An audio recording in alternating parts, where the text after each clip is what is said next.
Hey guys, welcome to TechTeam channel. Hope you're doing well. In this video, I'll be showing you how to remove existing Google account from your browser. So let's go to browser.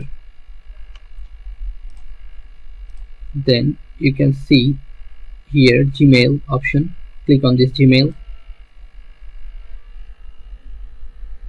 After clicking on Gmail, you have to go top right corner and click on this profile icon.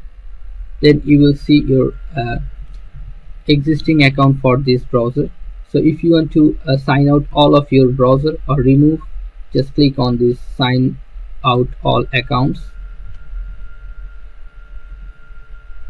Then all account will be signed out. If you want to remove a account, click on remove an account, and you can remove accounts from here like this. Click on minus and it will ask for final confirmation. Click yes, remove, and your account will be removed. So like this you can remove existing Gmail account from your browser or sign out your Gmail account from the browser. So guys, if you find this video helpful, then please give a thumbs up and don't forget to subscribe the channel. Thank you so much for watching the video.